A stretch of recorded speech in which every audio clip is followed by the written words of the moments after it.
So who we have is Michael Anthony Red August with us. If you aren't familiar with like all the stuff we do on the back end, or maybe you haven't watched all the older episodes, Michael has been a part of the New Old Heads, since episode 70-ish, I don't know, 65, 70, somewhere around there. Yeah, and so like before, we just shot with a GoPro. It was just like one GoPro right in the middle. And then we ended up we bought a camera, and then Mike had a camera, and so we set up 2 additional shots for the podcast with the GoPro in the middle. Mike handled all that, most of the video editing. Me and him kind of split that.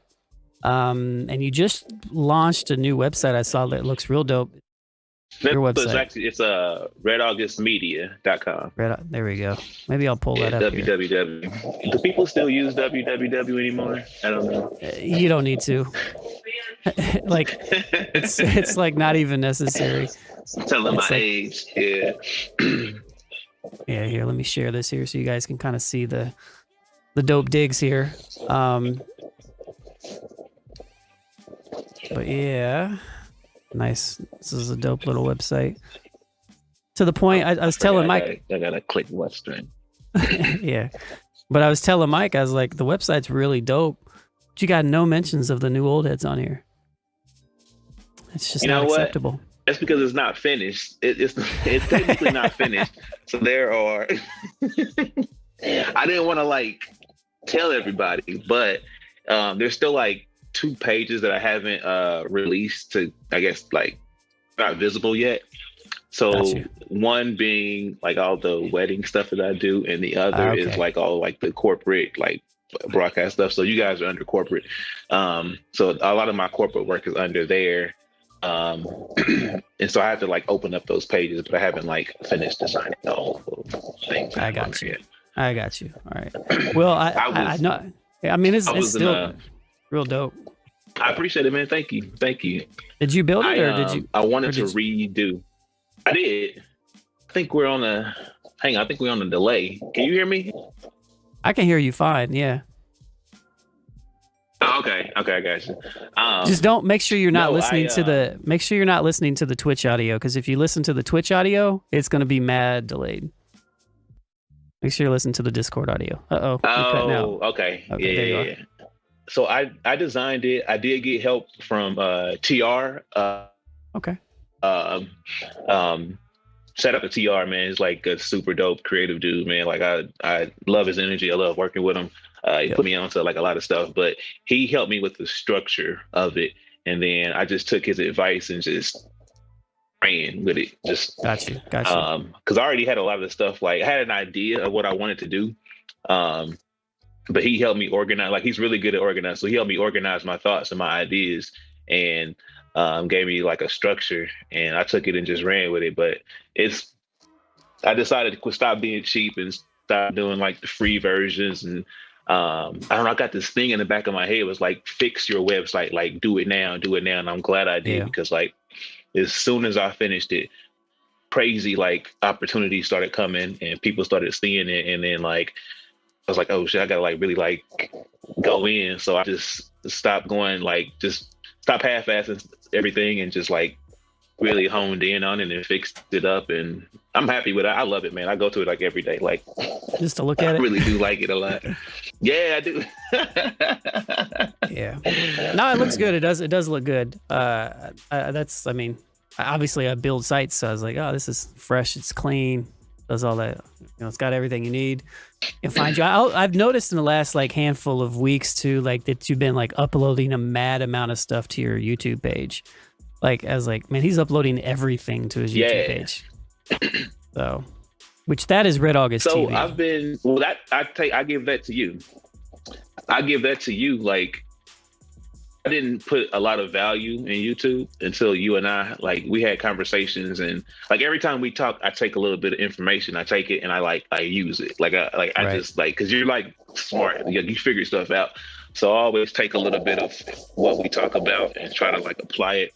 But like YouTube is like the fastest, like the biggest like platform. So yeah, it is. there's still, I mean, I can still, I mean, we can talk about it, you know, later or whatnot, but there's definitely a handful of things that we can do to even and trick it out even a little bit further with playlisting and your main page, so you can organize your media for you know, for people and everything. But so let's go back.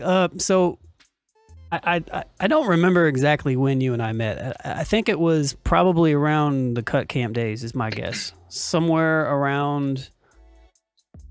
I think, you know, like I knew we knew a lot of the same people. You know what I mean? Like obviously we knew Mike, pronounced Major, you know, Major 7th. We knew you worked at Defender back in the day with Spools and a handful of people that I knew, you know, so yeah. So I know, and you know, I knew you knew Gray Granite and you know, and Peoples, but I think we met around the cut camp days, and did you? I think somewhere. I think you shot a video for somebody. Around that time, but let's go back a little bit further. So you grew up in Indianapolis, right? Yeah, like born and raised here, high school, Broad Ripple, Warren, and Southport. Like, and then for college, Ball State and IU. I moved around a lot. So when did you meet? So obviously you're into film and everything now. When did you get into film, video, design and everything like that? Like what was it, you know, how old, you know, like what age range were you, like where you were kind of like, man, this would be kind of cool to do and something that I would maybe want to pursue on a more serious level?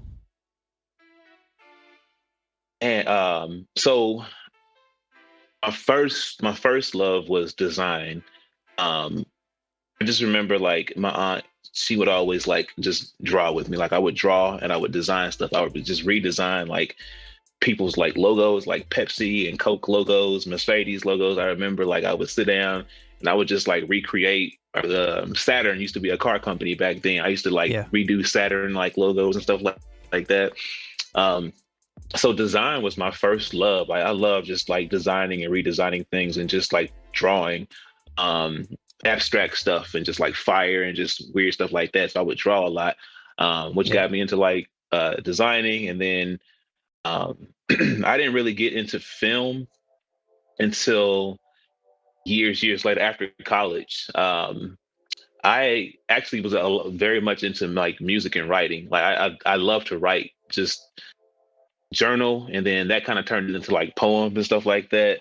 But then like a lot of like spoken word stuff, like I don't do it for anybody. I don't like put it out there, but I think like for me, it's like therapeutic. So I've always loved to like write a lot. And then met Major 7th in college. He's like, you know, he would use my roommate's computer to make beats on like late at night. He would just like come in there and just take over Adam's computer. And who's this Adam? I'm sure he has a lot of like. So Adam Mason, like, okay. I don't think you've ever met Adam, but I've known him since I was a freshman in college, 18 years old. Got you. So Mike would come in and just make beats on his computer and stuff like that. And I met Mike through Maine. And that was like my second year in college. Like, so I met him when I was 19. We roomed together, and I tried to get into music a little bit, like for a little while, just like writing and like making beats and stuff like that. It wasn't terrible. I'm not like you or him at all by any means, but I love. Yeah, I've always. Mike says you has verses music, like in the chat. I got one verse.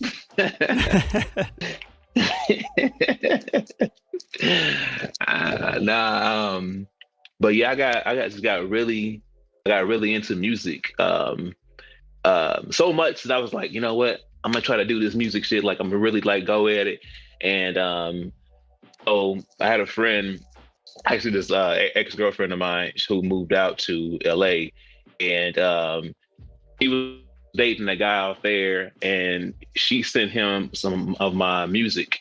And I went out there, and he's like, "Yo, come out here." So I went out there with him and just like network with people. And I ended up getting a graphic design job out there while I was there.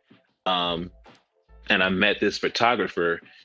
He let me help out on a lot of his shoots because I was designing like Z cards and like stuff for his website and trifolds and stuff like that.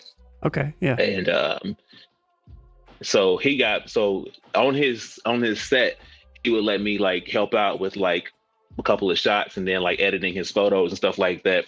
Photoshop, I was like just a beast on Photoshop. So I was like, I can help with some of these. So he let me help out.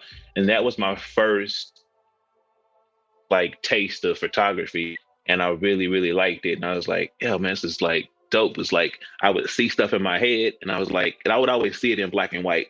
And I'm like, that would be a cool photo, whatever. I would just look at something. I was like, okay, like with angles and like perspective, like, and like stuff like that. And so that was my first taste. And I still didn't jump into it until years later in 2007, 2008. It's crazy how I actually got into film. I actually lied about it, like to be honest, because I was working with somebody else who was a part of Red August. She was a photographer, and we were sitting down and we were trying to get the ProForms to let me design their album cover because I was cool with Spools and Ace. I knew them, and then he introduced me to Brian and all those guys, Skits, and then my man Joe Harvey. And so I was trying to get me to let them design their album cover, and they were like, "No, like Jordan can take the pictures, but we already got somebody to do our cover." I'm like, damn, man, I really want to do it. It turns out it was TR. So I was so mad. I didn't I don't know who this TR kid is, but like, I want to get this job. I want to work with him. And he told me, we were sitting on the couch. We were just like drinking, just kicking it, whatever. And for some reason, I just blurted out, shoot a video for you. And like, everybody got like really excited. And I was like, I don't know shit about shooting a video. I don't even have a camera. Like, I don't know how to edit or anything like that. And I had no idea you were drinking how to, like, a little, edit a video, how to shoot a video.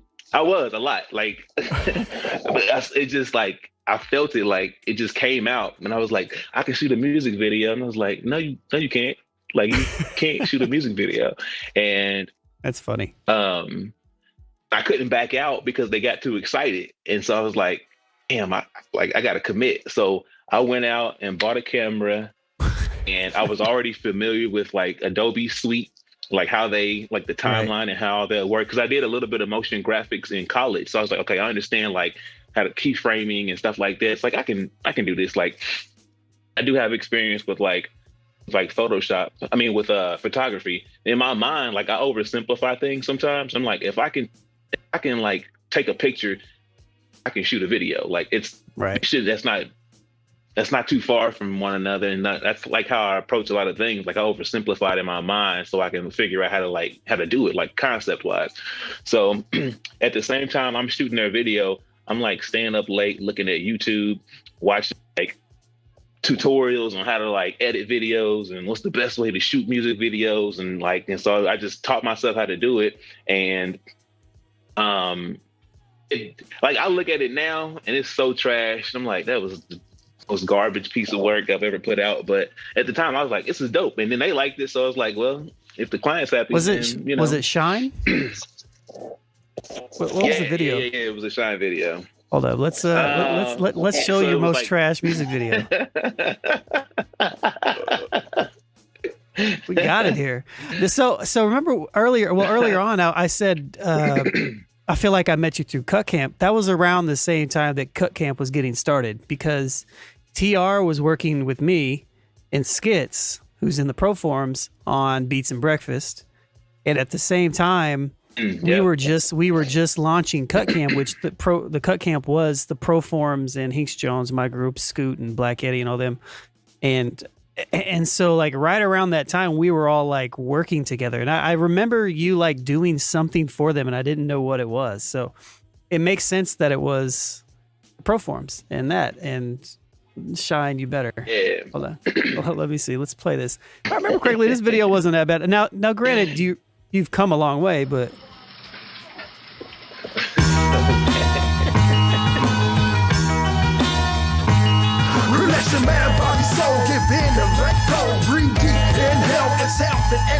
Come together with my brethren, assemble the fourth floor. Move straight, illuminate, inside the glisten and glow. I speak easy, no boundaries surrounding me. Spit it fantastic for ever and ever more. Feel my body grow warm in the eye of the Johnny Storm. Human torch as the sun, combined with the earth's core. This is lyrics, this is music, it's a movement and more. This is spirit filled with music's an unstoppable force. From the window to the wall, the front to back door, from the bottom to the...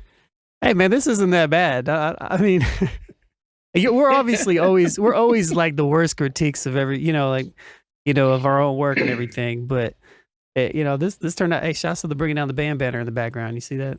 This is what we got going on right here. We out here. Oh yeah, today. Yeah. Today.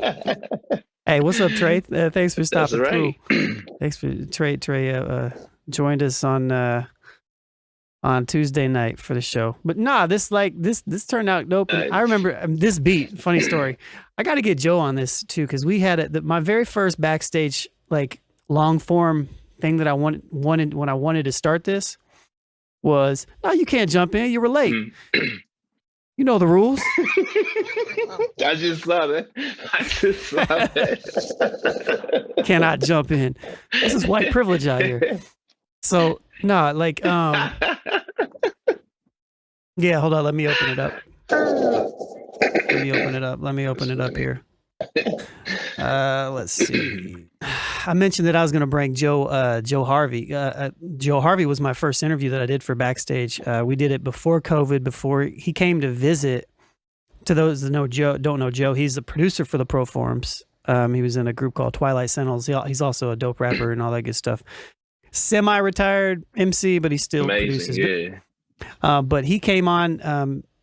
He came back from. He was living in South Korea. He moved to Hawaii. Then he came home, and we met up and we talked for about. I was like, "Yo, come over. I want to start this new thing. I want you to be the guinea pig." And he's like, "All right, cool." So we came over. We ended up sitting in this room and talked for like 2.5 hours. But we ended up not putting it out because I wasn't ready to launch anything. But anyways, I said all that stuff about Joe, and I have no idea what the point. This is like a Joe Harvey conversation. Shouts to Joe. Oh, the beat. The beat. Yes, the beat. You were talking about the beat. Everybody loves this beat. And I always told Joe that I didn't like this beat. That's the end of it. I was like, because I remember he played it in some beat battles, and I was like, Joe, I don't really like that beat. I mean, it's all right, but he's like, oh no, it's pretty hard. I was like, yeah, it's pretty hard. So, but yeah, I mean, we don't have to continue watching it. But what I will say is that, I mean, was this your actual first video? Like literally my first music video ever. Like the very first. Yeah. And you can see, yeah. I mean, considering that you just shot. Well, now that I'm looking at it, it's not terrible in my mind. It's not bad at all. Plus, you were lying and didn't know how to shoot one and did the research and made it turn into something. So yeah, you can come up a tad bit. A tad bit. I definitely didn't know. I had no idea what I was doing when I just picked up the camera. I was like, all right. You know what though? I think we're all a testament to this too. What's that? Is that like being put in situations where we want to succeed, a lot of times maybe we overcompensate. And even though it may not be the best thing that you've ever put together, like it's still a good product. You can still gets the point across. And obviously if they're still happy with it, look at Young Spools. And with the Bulls gear on. Always. Yeah, back when Spools was like, sure, I'll DJ. But there's Joe Harvey. Yeah. Yeah, I mean, like, there's Joseph Harvey. But yeah. All right, so they used to. There you are in the background. You see that? I was about to say, I saw him. Yep, he's in the back. You see Red I feel August. like Grits is in. I feel like Grits is in this somewhere. See, there's Red August like right there. Yep. Oh yeah, there. Oh yeah. I know Grits is in. He's in here somewhere, right in the back. So this is definitely a Cut Camp. Well, yeah, I don't know if it's a Cut Camp show, but back then, right around when Cut Camp was starting, the ProForms were. I mean, I'm not really trying to gas this up, but like the Hinks Jones and the ProForms at that time, we were like two of the bigger acts in the city. And we used to do a ton of shows together, and we used to do a bunch of shows at local. Actually, this has to be a cut camp show because I can see right here the cut camp banner on the stage. So, but when we did cut camp shows, we would just do it would be like ProForms songs, and then we would do 𝐂𝐃 songs, and we would alternate, and we would know each other's songs. So it just made the show like that much better. So it got to a point like ProForms, this was their last album.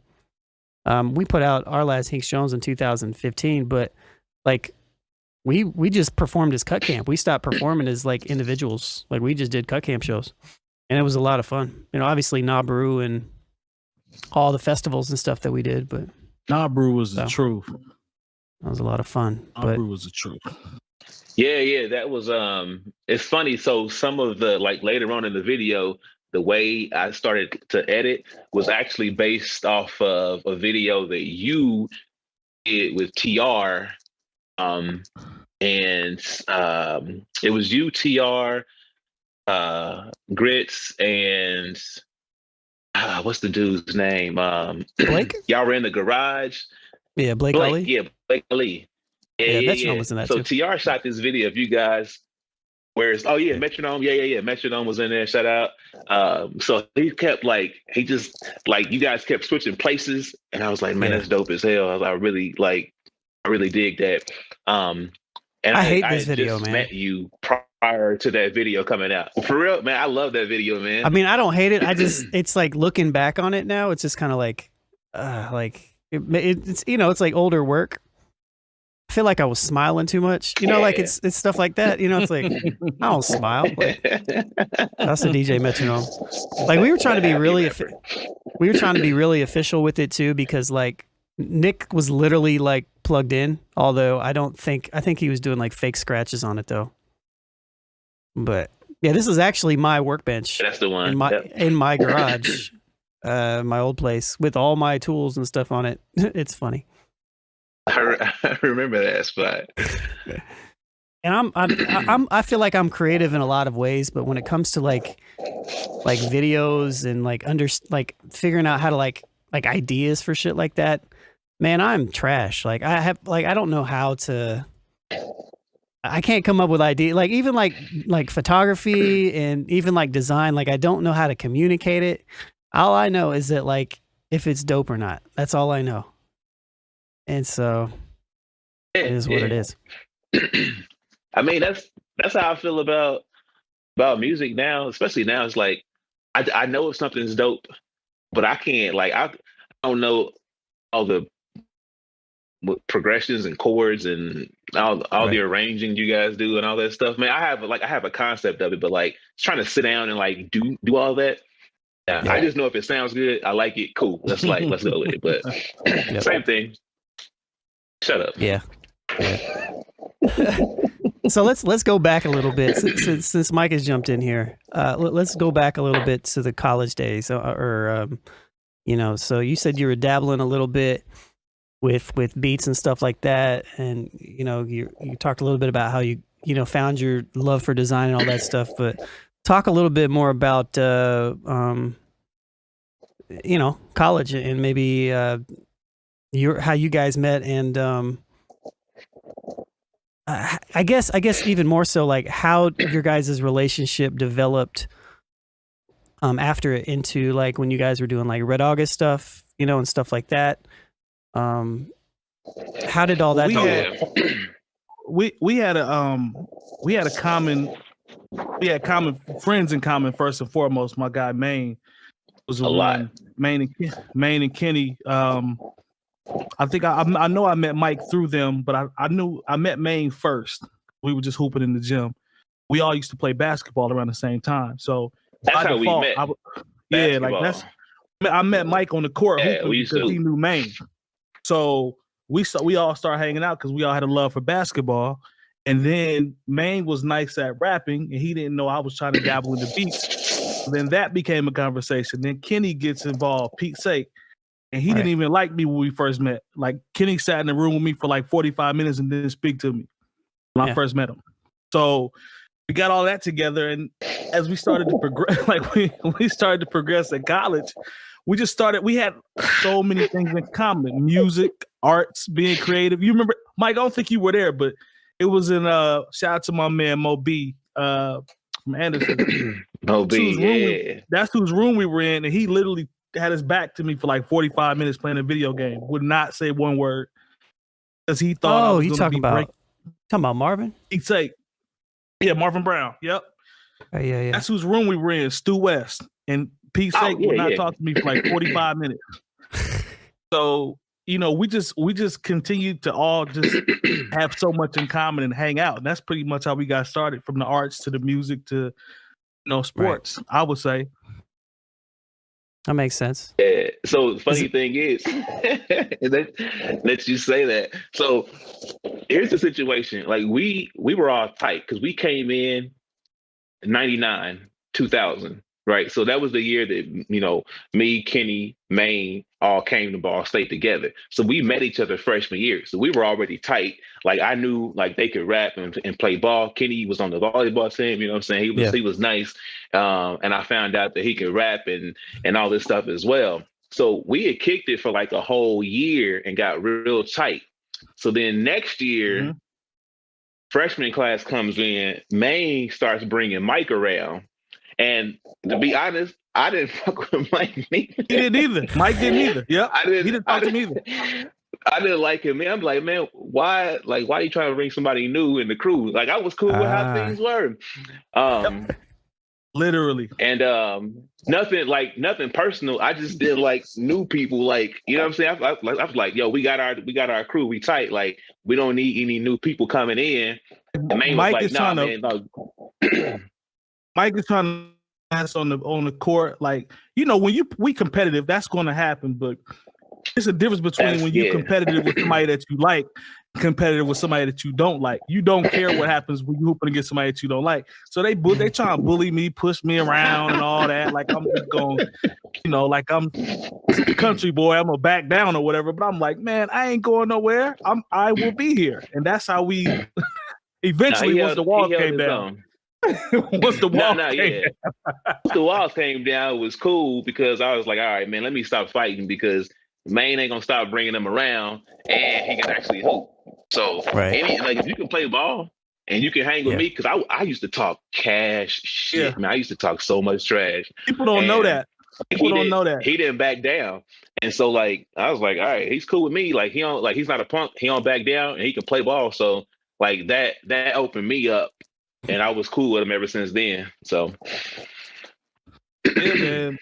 Pete Sake thought I was gonna break up their music relationship. Like I was coming to break the group up because I told man I was interested in making music. So that's why he didn't mess with me. He thought I was gonna break up y'all bond from a musical standpoint. So, and back then I makes sense. Were you already making? Were you like making beats and doing stuff like that too, Mike? I had. I mean, not Casio. Sorry. There's two mics. Hold on. Red August. Were you? Oh, me. Oh, yeah. Oh, at that point, I was just writing. I was just you were writing. You were just kind of writing at that point. So who was who was Maine and Ken? Who were their producers at the time before you came into the fold? Maja. The way I understood it, they were looking for, back then, the internet wasn't obviously what it is now. So, but the mixtape era was hot. So they used to try to find beats on LimeWire or I don't know, 𝐑𝐿 or some of them old joints that we used to used to download stuff. Yeah.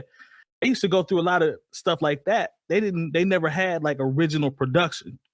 You know what I'm saying? Like somebody that could actually make beats that was which good was normal enough for that era. Yeah, like they had a couple people that, from what I understood, that tried to do some things, but it just wasn't good enough. I got you. It was like a bunch of random people from the dorm rooms. You know what I'm saying? They were using. There was some group called Black House, or that was Moby's group. Something like that. Him. Black House. Oh, I remember that. Yeah. Group. They were messing with them for a while. I believe so. Yeah, and I was with them because that's the home team. It was him and my guy Jeremy Anderson was in there. He rapped. Moby's brother, he got an older brother named Zoe. I was messing with them because that's all these dudes are from Anderson. Like that's the home crew. But Mo started to branch off and started to do other things. And I'm like, all right, so I could stay over here, get with the homies and be on some, B-, C+. Or I can go over here with the with this heavy set dude that can hoop and the skinny guy. They both rap their asses off and we can make something special. So I think I'm gonna do that. No disrespect. It's just Maine was too good. Kenny, they were too good for me not to get with them. Yeah. Just didn't make sense. Definitely. You guys had a nice synergy. They were too good. What do you think, Red, when you think back about from that era, from the 𝐾𝐻 era that he's talking about? Do you have a track that you like from them? Is there anything that you can even remember from back then? I think I know. So I just remember I'm terrible with like titles and names and stuff like that. But I do remember there was Main Eye that they had. There was Main Eye was dope. So Main had this line about, and this was before Kanye West said this thing, but he had this line about pushing a miracle whip. And Main said this way before Kanye said it back on the graduation shit. And I was like, I don't even know how he thought about this shit, man. That's crazy. And I'm just like, all right, cool. Like, I think that was on Ready for War, if I'm not mistaken. Ready for War, and you didn't produce Ready for War, did you? I think you might be right. My dude Bill is the one that made that beat. Yep. Hey, yo, I'm ready for war. They had it, man. Wave in the 4-4. I think one of my favorite main lines is she's thinking Red Lobster, but I'm thinking Burger King. I'm thinking Burger King, yeah. There's so much truth in them lines, man. I'm telling you. Y'all don't have enough time. So much truth in those lines. Y'all don't have enough time to talk about how much food. We don't have enough time to talk about how much foolishness went on at that campus. I'm talking about. It was a lot of White Castle trips. Yo. Oh man. Like Lone, they don't understand. Like Lone understands being from Anderson, but when I was we were at college at Ball State, there were people that would drive to Anderson strictly for White Castle and turn around and come back. All the way from Ball State. Like, am I lying? Man. Where's the closest White Castle? Like, for real. Like, I mean, the only one you know. Off Scatterfield? Wow. Yep. They would drive all the way there from Ball State and turn around and come back home. I guess it's not too bad if you get on the interstate. But you know how far over Ball State is. You got to get all the way over to the highway. I mean, it's still a good 30, 45 minutes, but thank you. For White Castles, both ways. I used to do it. Mike, no. No wonder you got stories about it. You got to eat, like. And like people from Gary, all my homies from Gary, for some reason there weren't any up there in that area. They'd have to go to Chicago. So when they got to Ball State, the closest thing was Anderson. So people literally took trips. Our dudes from South Bend, they would drive to White Castle and come home. D-Mac, he would do it. DJ Mac, man, out of Anderson and come back. Like it was like gold. I mean, not really, but I mean, I get it. I guess. I mean, I to me, like it'd have to be like a Lee's chicken or something. That's what I mean. It'd have to be like a Lee's chicken. You know what I mean? Like or something like that. Like or a Pizza King, maybe. Maybe. Like maybe. Pizza King might be worth it. But because Pizza King might be worth it. Pizza King's pretty dope, man. But anyways, yeah, I was just curious because I have a massive directory of 𝐾𝐻 joints on my hard drive from that era. Oh yeah, like just saved. There's freestyles like there's some stuff that only my guy Roach has, who's an engineer that was on Kitty's team, his Ball State volleyball team. He probably has another 25 songs or so that nobody has. They're all on his computer. It's crazy. Wherever that computer is. 𝐶HI to the go. So much stuff. and we just tried out that was really bad, but never made it. He got all of that stuff. Mike used to send me, Maja used to send me snippets on AOL Instant Messenger. Oh my God. All the time. Now we started to show our age. AOL. And AIM. AOL. All right. So, I've got somewhere Mike was sending me. I remember Mike was sending me a file once, and then he ended up logging off before the file finished downloading. So I only got half of the song. So it cuts off in the middle of Kenny's verse. But it's the what song is it? My mama had that dial up. So yeah, I forget what it was, but the crazy thing is I have like album versions and then just like demo versions. Like I have multiple versions of stuff too, which is crazy. Because back then I used to just keep everything. I just kept it. I sent you everything. Hey man, we're working on this. What you think? And just try it was Told Y'all was the song. Told Y'all. I remember that. Yeah.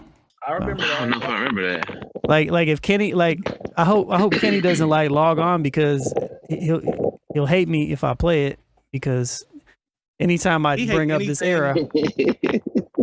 What's this? 2021. Kenny got like a 3 to 5 year window. Anything past like what's Lone's album with him? 2017. Anything probably it's close. Past that, he's like, man, I don't want to hear it. Yep, it's pushing it. Hold up, check. I actually have. Yeah. It's your boy MC. Come on now. Yeah. Y'all know how we doing it. You know it. 𝐾𝐿². How about your boy, man? Yeah, I do. What up, man? Ken. And I had the strings with me this time, man. You know it's the band Sony Acid. Acid So I got the orchestra in the back, man. Yeah, it's Acid. I remember I gave you this sample pack CD. Everybody get your 2 cents. Yes, you did. Which is crazy. This is like 2000 and what? 4? 3, 4? Well, it's got to be at least 3. I don't know. 3 or 4. Maybe 203. It was I don't know when it was, but it was early. It was early. But all right, cool. So you just fast forwarding now. So you worked with the ProForms and you did their video for Shining. That I'm guessing probably turned out pretty decent for you. I mean, they seemed to like it. It was a good video. I mean, at the time, what did that turn into you doing after that? Man, so it turned into two videos back to back. So one with this dude named Brad Real. Yeah, I know Brad. I don't even know what he's doing now, or like if he even does music or whatever. And then the next one turned into Great Granny. Video I had with Great Granny. That video that I did with him really like gave me my style. Like that was the first time I started like doing things I still do now. I just didn't do it as well as I do now. But that, like working with him on that one, I was so happy with that one. It really like gave me my style that I have now as I shoot, and as well editing wise. Was he involved in like the idea behind like shooting a video? I mean, Gray's a crazy good, dope, creative all around as far as like graphic design, and he's also a dope MC and writer and conceptual. Like. So, what was the name of the video? You remember? Oh God, nah, I don't. I don't even know if I can find it anymore. Actually, you know what? I have it hidden on my. So I have like anything past like 5 years ago, like locked on my in my archive on my YouTube page. But it's.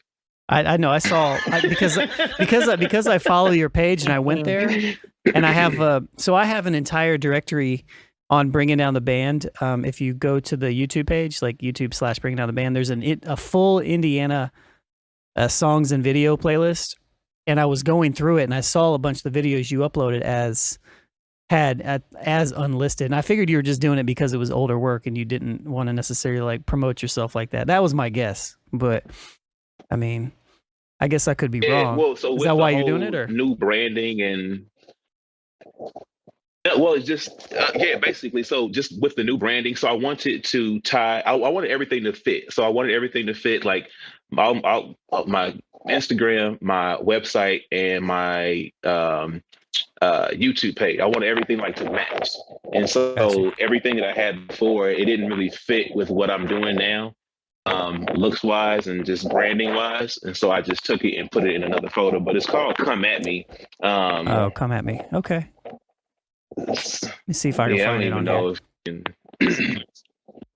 Let's see if I can find it on here. I remixed that song, actually. He gave me a whole bunch of acapellas, and I remixed probably 5 or 6 of Gray's stuff, you know, from years and years ago. But I think I can unlock it. Well, if it's just unlisted, I can. I have it. Yeah, it's just unlisted. Yeah, it's just unlisted, so you should still be able to. Let me see, and that's assuming that it's on the on this playlist that I have. So let's see here. I'm guessing I probably have it saved on here because I've been Yep, there it is. This just shows me that I've been doing a decent job of archiving. So. Let's see if we can get this to play here. Very organized, man. It's not playing. Oh, there it is.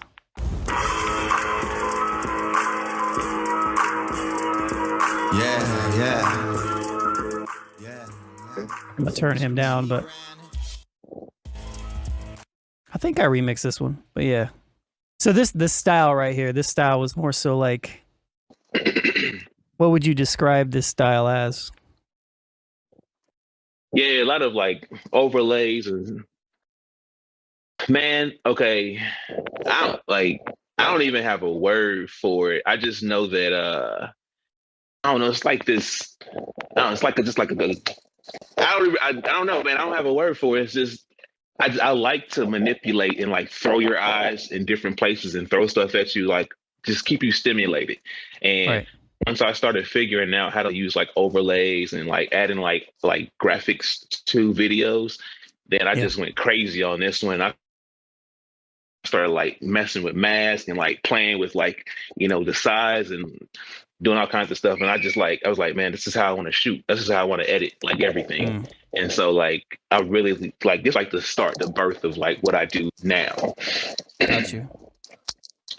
You have your own unique style too, man. Like there's I don't know what it, to your point, I don't know exactly what it is, but there's always something that I've seen all of your stuff. So there's always something where I'm like, yeah, Mike shot that. You know what I'm saying? Whether it be, like you said, it's busy. It always keeps you, like, keeps your attention the entire time. Maybe that's it. But when I see it, I'm like, okay, yeah, Mike shot that one. I think it's dope to be unique. To have your own style. Dial back. You say you dial back? That. Like that's, I mean, because for years, like, you know how when you first start out something, you start. Yeah, I'd like, so in this one, like I would say I went too crazy. You know what I'm saying? Like, but there's like, I've learned how to be more controlled and deliberate how I start like doing stuff like this. You can't just do that like for the whole video. You might give somebody a seizure or some shit like that, but it's just like, just dialing back and knowing when to go crazy and start doing things. Just being wiser, you know, getting older and like fitting into my pocket. Yeah.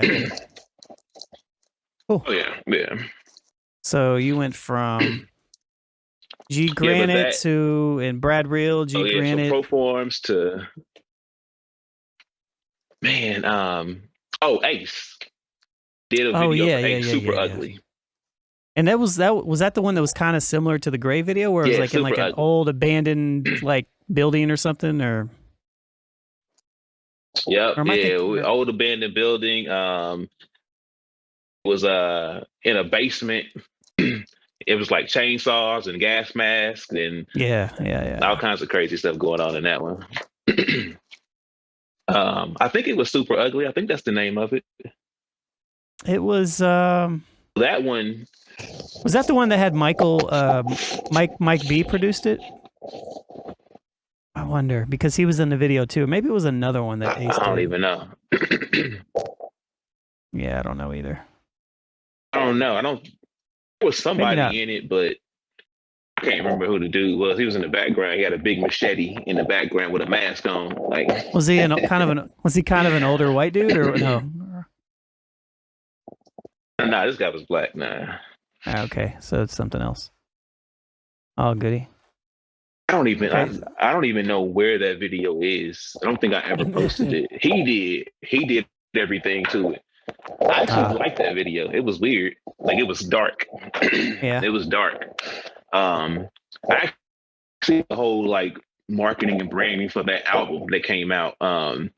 We did he allowed me to do the cover, like Rap Monster, yeah. So I designed the cover, the logo. I actually gave him his logo with with the spade and the ace card. Yeah. Spade, the spade and ace. So I did that for him. I was like elated to work on that project. It was just because I had so much control. Like, he let me like design everything and do the music video for it. And I was like, oh, this is like, I like creative directing and stuff like that. Yeah. So it was real cool to be involved in that many aspects of somebody's project, like somebody's music, somebody's career. So, and plus with Ace is pretty much, that's just how he is in general. He's like, yeah, fuck it, man, do it. That sounds like him. But fucking, man, we just gonna go ahead and get that shit done. You know what I'm talking about? All right, bro. It's like, Ace is my guy, man. I haven't seen him in a minute. But fucking. He's a good. He. That's the one thing I can. Every time I see Ace, I know it's gonna be a good vibe every single time. Every time I see him, I'm gonna end up laughing. He's gonna have a big ass smile on his face or something. Like, it's gonna be positive energy every time I see him. I saw Ace at I don't know if she's still in here. Shouts to Baram. She was in here a little bit ago, my lady. But one of our first and only she's not in here now, but maybe she'll watch the playback. But one of our first kind of dates that we went out on. I mean, because we didn't really go out a lot because it's all COVID shit, but we went to the Hi-Fi I took her to they had those outdoor concerts, and so I just randomly see all of a sudden Ace came out because Pure was there, and so I saw Ace. First time I saw Ace in a year, and even with COVID and everything, it was just gave the dude a hug. It was just Ace is just that he's my guy. It was I just hadn't seen him in so long, and so we got to catch up for a quick minute, but it's a short story about Ace. You say, always good energy. I always see him in random places, random places, random dark places. It's always what are you doing here? Right now, right here, yeah. He's like, hey man, I'm just out here, doing the things I got to do. You know what I mean? And the last time we were at Narubrew, I believe he was there, and it was pitch black out, dark outside, and every time I turn around, I feel like I saw him just appear out the woods or something, and he'd be like, "What up, man?" I'm like, where you come from?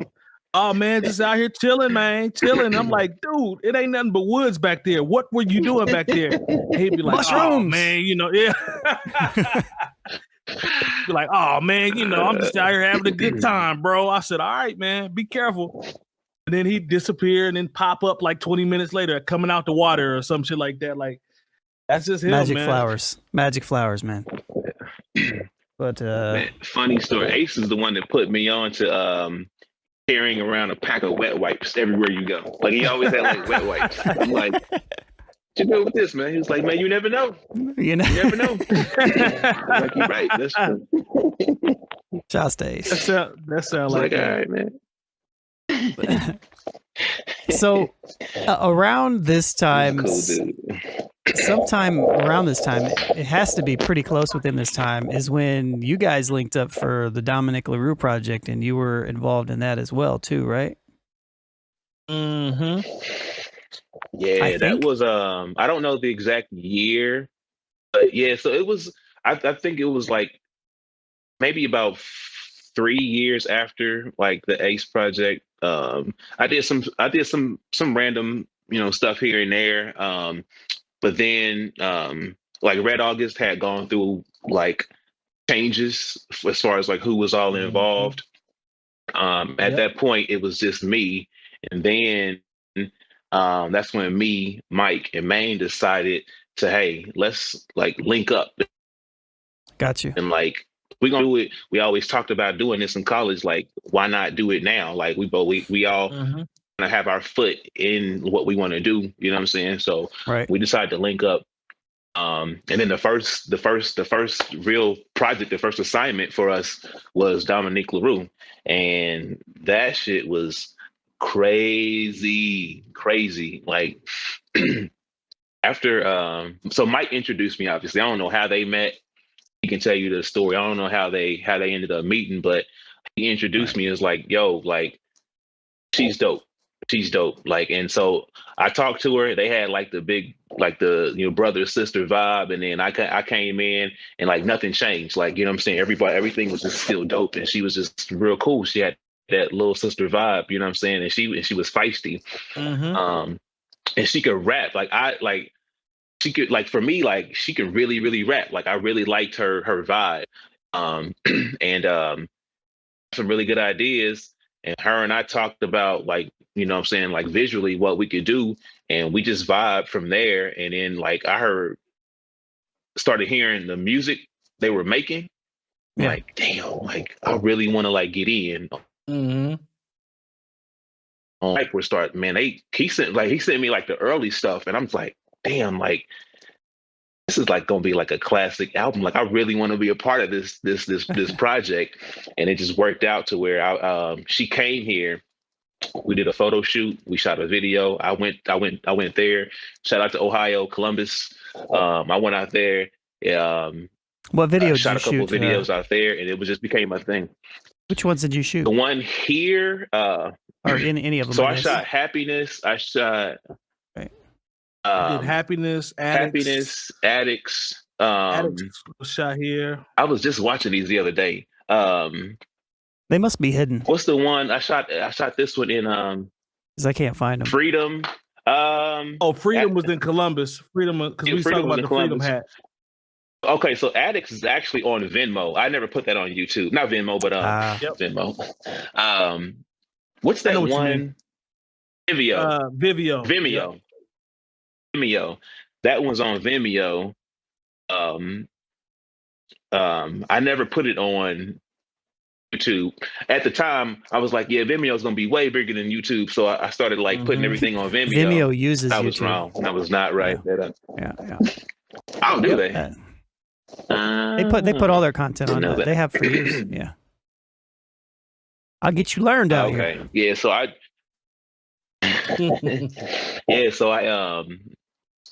put that one on there. We came here, shot Happiness, which was crazy. We had to fake a party. At this time, Mike wasn't even.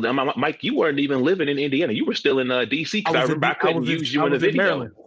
Yeah, I couldn't use you for the video, so I had to figure out a way to put your face in the video when she shouted you out in that one line. I made that whole project when I was living out in Maryland. So the fact that we came out so well and we hadn't met yet, we did all that like without even really getting together. Oh, it was crazy, man. It's crazy. I can't find. I can't find any of these videos. So just so you know. Like anywhere on the internet. Really? Yeah. Let me take a look here. Happiness is Happiness is on there. It's just might have scrolled down a little bit. That there's nothing to scroll to. I mean, let me see. I can put this in the. I don't know if I can like put it in the chat.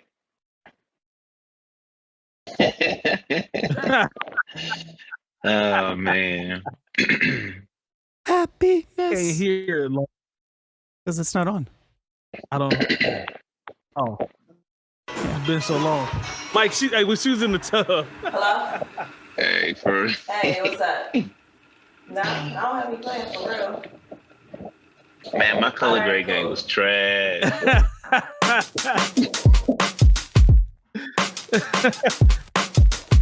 Everybody, look alive, look alive. Yeah. So the funny thing about this video is that we staged this party. Like, we weren't even like having a party. I used my brother's apartment, and I just started calling people I knew. I was like, yo, I need you to come through. I need to like shoot a music video. So I was calling like teachers, directors of like I mean like just a bunch of people. They were like, don't put my face in it. So I couldn't get anybody's face in it that was in a position of, you know, whatever. I see. Yeah. So I shot everything tight to make it seem like it was a big party. I shot everything like super tight.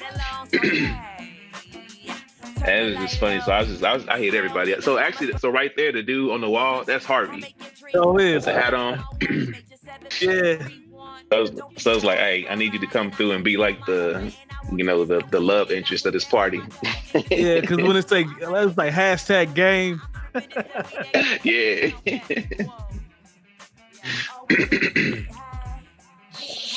Hey, your boy cheesing, ain't he? Man, don't even. I ain't gonna do it. I was trying to avoid it. Yeah, we gonna avoid that. We gonna do that. This ain't the place for that. I had my sister up there. Come on, man. We ain't gonna do that. Who stacked the Corona bottles? That was me. So that was like after all that, we shot all that. I came back here and I set up a bunch of empty like bottles of liquor, stacked up Corona bottles, and I started shooting it, you know, kind of like how people would do like in college at a party or whatever. Have them stacked up all in the in the hallway on the table. That's just funny, man. That's funny, man. That's crazy. Yeah. Hey. That was so I think this was the second one that we shot, I believe. No, I'm sorry. This was the first one we shot. The second one was Freedom, and the third one was Addicts. Yep. And I think, so like I was saying, apparently nobody could hear us, but my favorite of the three that we shot was Freedom. Just the vibe and what Maja did, like with the beat and how she like started like to write to it and just like riding. And then you had Micah come in and he was singing, and then Maja started going crazy with the keys on that one part. And so it was like the way everything fit, the video, like the coffee house, she invited all her people out. Yeah. Just the whole vibe was just like real dope and like real positive, and like it just felt good. You know what I'm saying? Like it just felt good shooting that Freedom video. Mike, I got a question for you. As it relates to you and your career. So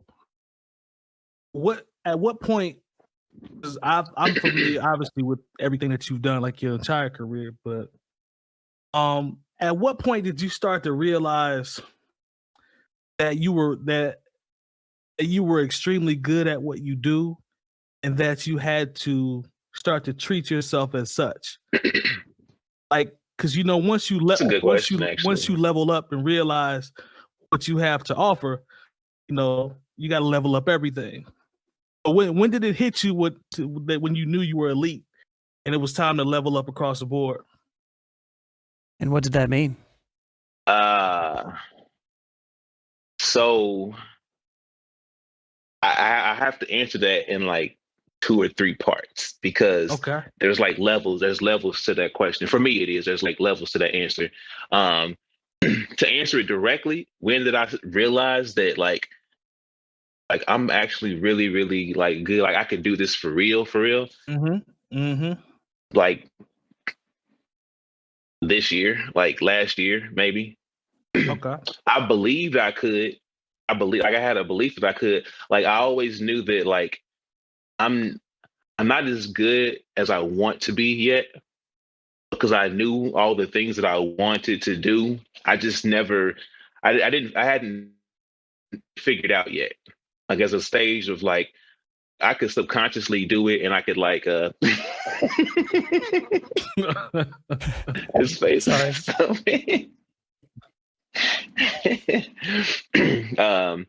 Like I believe that I can get there, but like probably not this year. I would say like maybe like 2018, because I at that point is when I took a leap of faith and I quit my job and I went out on my own and started like doing it for real. 2018 is when I really believed I can be like I was good enough to like really like go and like make a living off of it and make a career out of it. But back then, like I did some dope stuff. I felt like I wasn't consistent. And I still had doubts about if I was good enough to do it. So it was all a confidence thing, really, to be honest with you. It's like, I didn't have the confidence, and I didn't get that confidence until 2018, when I decided to like jump and go. That's when I was like, I always think about that Kanye interview, that Kanye song, and it was like, are these niggas really that much better than me? Like, kind of like I would like just think about stuff like, man, it's like they're not that much better than I am. Like I could easily do what you're doing. Like I just felt like I didn't have like the means, and I didn't like, and that's on me. I didn't take it serious enough. Like I had 1 foot in, 1 foot out. So the only way I could like prove to myself was to like stop standing in the doorway, take both feet out and go, and just jump off the ledge and just go. So 2018, short answer, 2018 is when I realized that. But I thought I was good before. I just didn't have the confidence to really like mess with it like I wanted to. Got it. Good question though.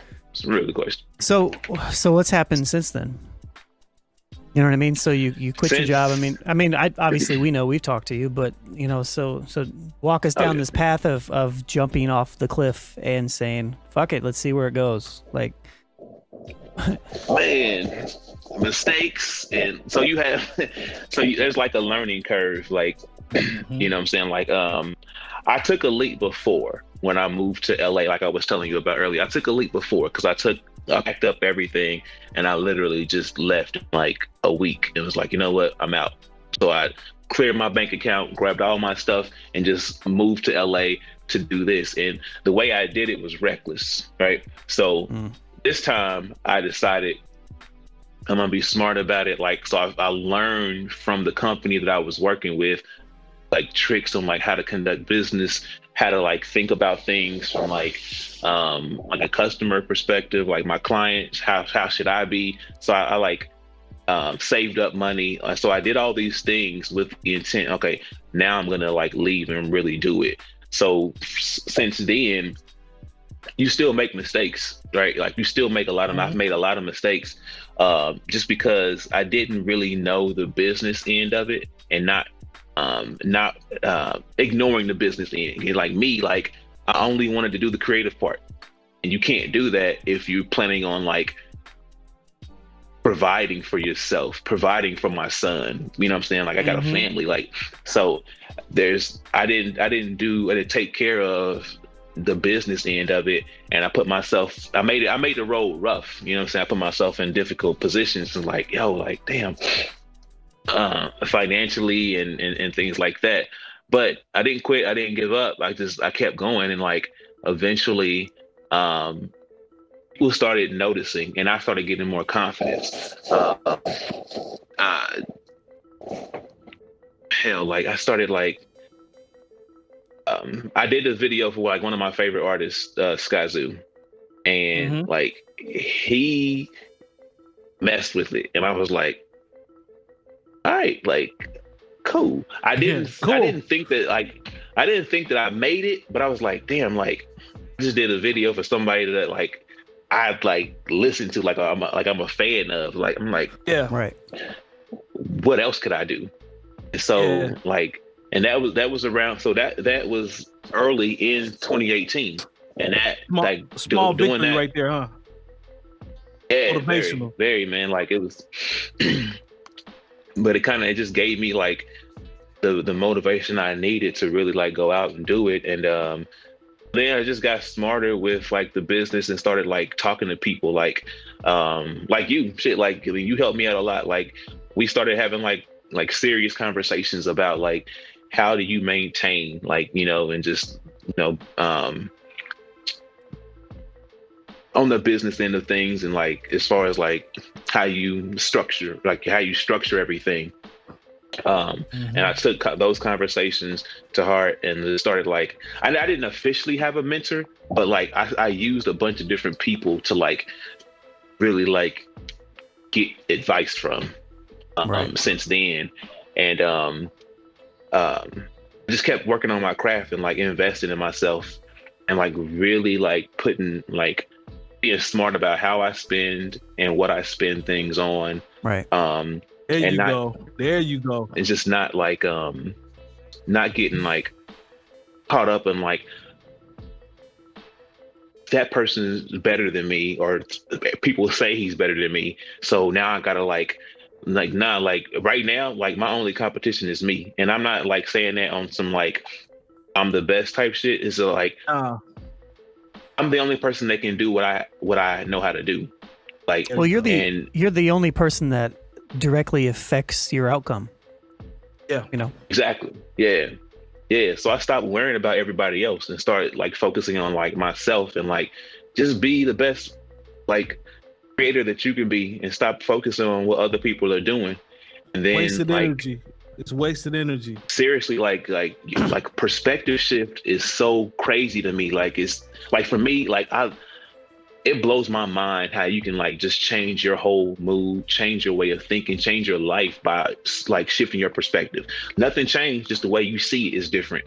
And I started like looking at things from a different lens, and it just like it really honestly did change my life, and change like how I go about things now, like what I do now. And just focusing in more and like being around creative people. Like, I would always try to like hang around people who have nothing to do with what I want to do. That's what I'm saying. And like, I was gonna ask you that. Sorry, I just put myself no, you're good. I just put myself in circles that allowed me to like network, like true network, not try to like bring other people on that are, I kind of want to do it sometimes, and nah, like either you're all in, like I'm gonna be all in, or I can't mess with you like that. You know what I'm saying? So, so really like it's just perspective shift, and like started spending money on marketing, like putting myself out there, like folk, like, you know, just like all the business things just didn't, like I completely ignored early on. I put a lot of focus and energy on that stuff now, and it seriously has changed like everything for me. It just, you know what I'm saying, like, I study a lot, I look at a lot of things, and I just try to keep getting better. Like, don't get stagnant, like don't. And I think if I would have stopped years ago, like honestly, after I shot that video for Larue, the fucking jerk video, I was like, man, like I'm dope, like I just want to stop here. Like, I like how I shot this. And if I'd have stayed there, like I would have stopped growing, like, and I would have never like have gotten other opportunities that I've gotten before, like to be like doing like corporate stuff and working with like March of Dimes and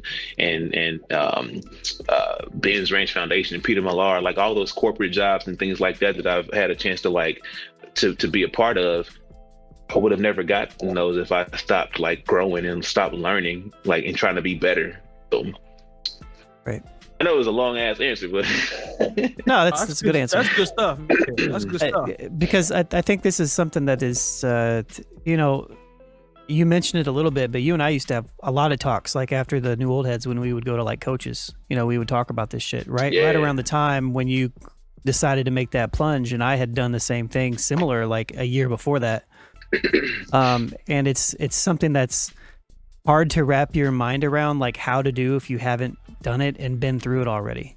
Like there's no way I could have like planned, like as much as I'm a planner, and all my friends and all you guys know that I'm definitely a planning type person, but as much as I'm a planner, like you can't plan for like quitting everything you're doing and hoping that something that, you know, it's like believing in yourself. And it's just like, and as a freelancer, essentially, you know, it's the fear of not knowing when that next paycheck's going to come in, and that pushes people back and holds people down so much. And as a creative, I feel like you've done a really good job with it. You've definitely ran into some hard times, you know, like forth and back, you know, like as we both have, but I think that's part of the learning stage. And I don't think you would probably be where you're at now, you know, like, I guess my question is, would you, I mean, I already know the answer to it, I don't even have to ask it, but like, you obviously would have still probably quit your job when you did?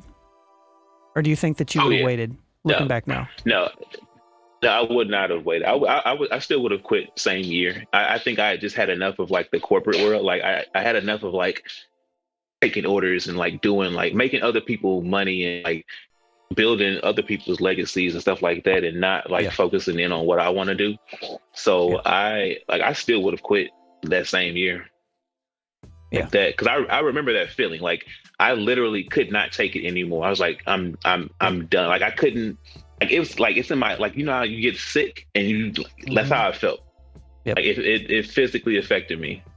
That's kind of how my feeling was too. Like I was going through a handful of things at the time, but one of that dealing with my corporate job at the time was like, you know what? I'm not dealing with this shit anymore. I was just like, I'm just not going to. And I just figured out through some, you know, just figure some shit out. You know, obviously I'm a self-starter type person. I do a bunch of random ass shit, and I just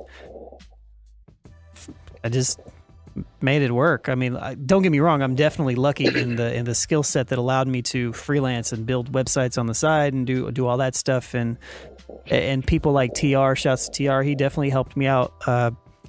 Not even like intentionally. It would just so happen like I got some sound placements with him that were through Peter Millar, what you're talking about, you know, around the same time, that were very crucial, you know. And then that's when I started teaching, you know. But I knew it was there. I knew the opportunity was there for me. It's just like I didn't believe it, you know. It's like I wasn't fully committed to the idea that I could do this. And I, you know, when all this stuff went down, it was like a January, and that's when I was like, you know what, I'm just going to do this. I negotiated like a side deal with the company I was working at so I could work from 40 hours a week to like 8, you know, and they were paying me a little bit more. And then that's when I went and I called up Nick and Doug at the time, who was, you know, from 𝐑𝐄𝐃. I was like, look, I know we've talked about teaching and starting this program, but I'm ready. And that allowed me to do other things and gave me more time to build other things, and still on the path, you know what I mean? But this path of going from like corporate lifestyle to individual, I don't know, freedom in a sense, is going to be different for every single person that tries it. And you know, I'm happy you made that leap, you know, and I'm happy it's looking, you know, the ways that it is for you, because you definitely deserve all of the definitely deserve everything for as hard as you work on everything you work for, and the amount of time that you spend on, you know, honing your craft, but just being the person that you are, you know, being not a shitty person, you know what I mean? And all the places that you've like helped out in so many ways, like even like with the new old heads, like when you jumped on and joined in, it was just an easy fit, you know, like we were all on the same page of like, hey, we're going to grow this and to be this, and it just takes, you know, we're going to actually just do it, you know. And that attitude, I think, is kind of hard to come by sometimes with the within people that are like talented and worthwhile. I that's such a horrible thing to say, you know what I mean? But like Like I get what you're saying though. You know what I mean? Like, I get what you're saying. It's like I appreciate. Like I appreciate the new old heads and in general because we are all good at what we do. We all have the capability to speak about what we speak about. We all have the back record, but we all are doing what we do in our own field, and you know we're knowledgeable. You know, we're not just somebody who's doing stuff for clout. We're not just somebody who's doing it just to make make as much money as we can. You know, like in the most clever way. Like we're trying to make money, but we're not bastardizing the thing that we're trying to build as we build it, you know? And that's what you just described is the epitome of this era though. Like that's what you see everywhere. Like it's become less and less about I don't want to say the rules or, you know, that's whatever. Like just the ethics and the concept of certain things have been thrown out of the window for the sake of numbers, running up numbers by any means, whatever it takes to get to a certain level that you can obtain, you know, X amount of money, X amount of views, etc. Everything is a numbers game now. The quality is going down. Watching of the algorithms, the numbers, everything is about that now. And here's the trick. And here's the trick. It's not that it's about the numbers. It's about, you know, one thing that I had to learn was like all of that stuff that you just mentioned is 100% still relevant. It's like, how do you contain yourself while also capitalizing off all that stuff there? And that's the stuff that I've been trying to learn a lot in the last couple of years. So, but you know it when you see it. You can see when someone has lost themselves in the pursuit of what we're talking about. You can tell when somebody's lost themselves and become something else for the sake of obtaining something.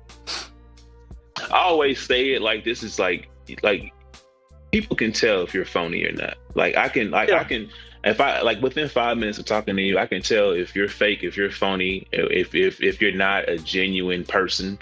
And I think that's, you can still care about numbers. I mean, because I'm not gonna lie, I look at that shit. Like I look at numbers and stuff like that. Be but clear. like, I know it's a part of the equation. I'm just saying, you know, like to your point. Not you, but I know what you're talking about. I know what you're talking about. Yeah, you know what I'm talking about. And I think it's okay to look at that stuff, but I also think it's okay to not be a jerk.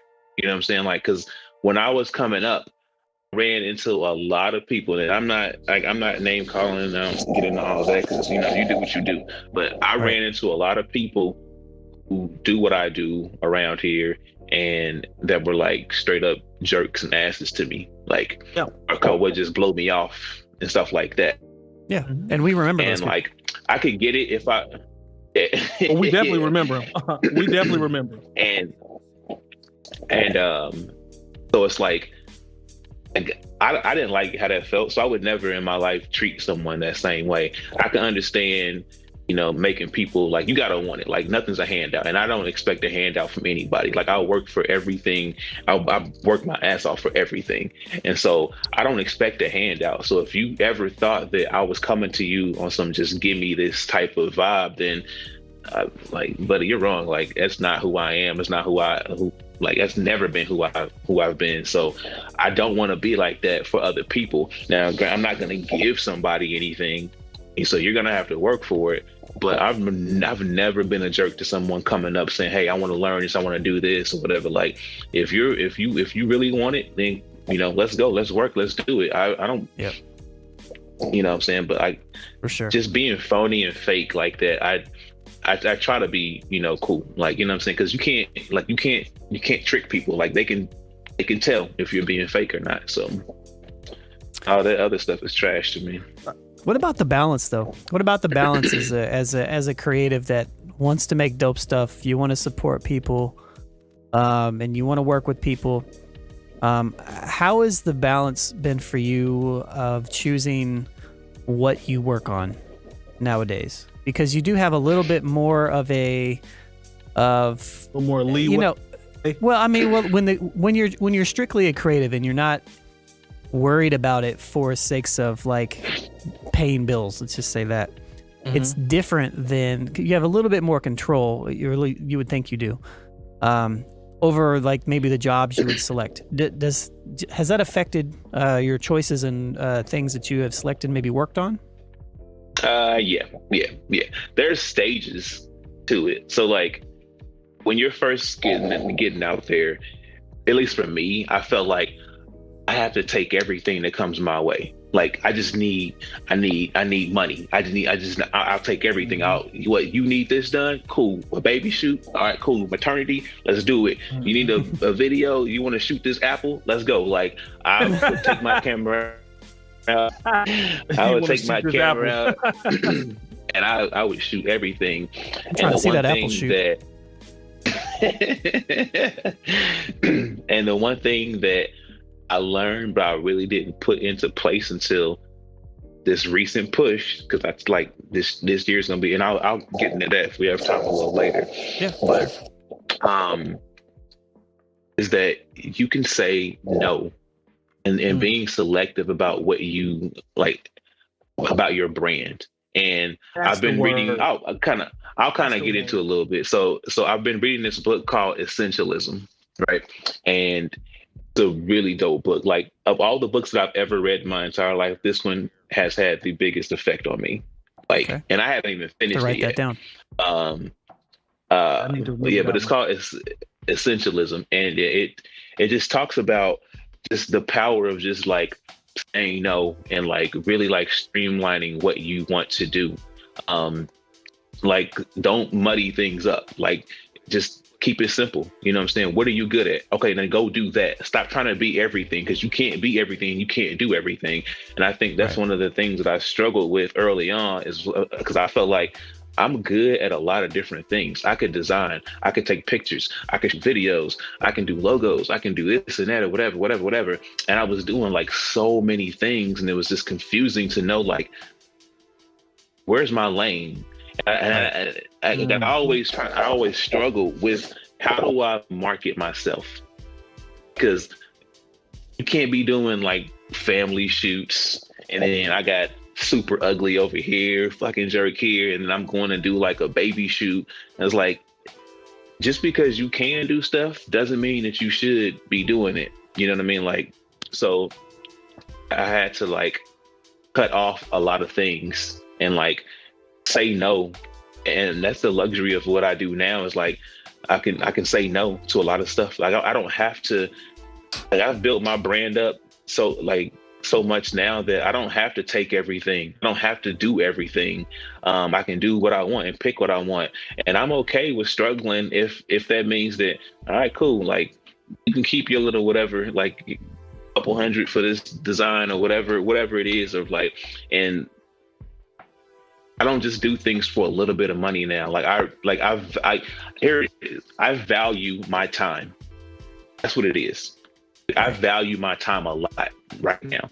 And just because you're offering me a little something here, and I'm like, okay, cool, this will get me, that'll pay this bill. Like, I don't want to live like that. Like, no, like my time is valuable. Like what I do takes a lot of energy, takes a lot of creativity. I spend hours doing this just to make a couple, whatever, 400, 500 here and there for stuff that, like, if you're not serious, like, I'm just tired of working with people who aren't serious about what they do. Because if I'm serious with what I want to do, I want to be around people with that same energy. If you don't match that energy, and if you're not serious, then I just can't work with you. Like, it's just that, no hard feelings. And to whoever watches, like, it's no hard feelings. Like, that's just, I'm on a different level right now. Like, I'm just on a different level. Yeah. I think wise, like mentally. I think that's what you're talking about is so important, because, you know, when you're a person of a certain level of standard, or, you know, people always talk about good guy, the cliche stuff, the good guys always finish last, that type of thing. You're a solid individual. Sometimes you lose sight of when you have to really stand up and say no and be comfortable with it and wear it, because it's like, you know, you just always you're always a good person, and, you know, you want to try to be positive as much as possible, but everything ain't good for you. You know what I'm saying? And the ability to say no and to recognize that is priceless. Like how you broke it down is perfect. And once you know what learn, I mean, like, and once you learn that no is not a negative word, stop. you know, No. like it's not a negative word. It's just people take it that way, and it stems from insecurity. So it's like when you break all that stuff down, it's like, oh, well, shit, this doesn't make sense for me. I can just say no. Like, and to your point earlier, Mike, you mentioned something about, you don't have to be a jerk about it. Like, exactly. Yeah. Like, I think another thing, a lot of times we have this connotation, like we just feel like if we're saying no, we're like slapping somebody in the face. But it's really, I mean, you just say, look, man, this is not where I'm at. I can't really do that. And if they want to take it a specific way or however they do, that's not your fault. It's on them. How they react to that is on them. And you shouldn't feel any type of way about how they react, because you did your part by being honest, simply saying, no, this just isn't for me. There's nothing wrong with that. Yeah. There's nothing wrong with that. It's not, man. I've turned down so much business lately. Like, just because I've moved on. I made a decision that I don't like. This doesn't fit where I want to go. Like, and you have to set That's really goals. important. Like, you have to set a goal for yourself. Like, you have to know what your path is, and if that doesn't get me here, then I can't go off and do that. I need to go and do stuff that's going to get me here. And so I've said no a lot. Sounds like lately. you're in a wind Just- tunnel, man. Sounds like you're in a wind tunnel, man. I don't know if it's the does it? mics. Yeah. Might be that skull cap. You're an idiot. You know that. It's like every time you like Is that move, no I bad can hear the idea? wind. Is that no bad ideas, Hat? I thought you was out here double branding. Okay. Nah, this is TJ Maxx. Something I don't know. That's better. Yeah. It was the hat. It's a stocking cap, man. Take that shit off. What's the hat? But yeah, sorry not to interrupt, but we were windy for a minute. So. A little bit. My bad. I forgot what I was saying there. Yeah, I mean, it's just about making the choices, that make sense for you. And you said that you're more selective on what you choose, which in the long run is great, because when you're more selective on what you choose, that means that you start to more so go down the path of where you actually want to be, which is going to in return lead you to the places that you want to go. It's going to lead to more happiness. It's going to lead to you being more fulfilled. And when I say you, I mean anybody who does this. You know what I mean? Like, it's like you choosing as a person, like choosing what you want to do with the limited amount of time that we have in every day is so important.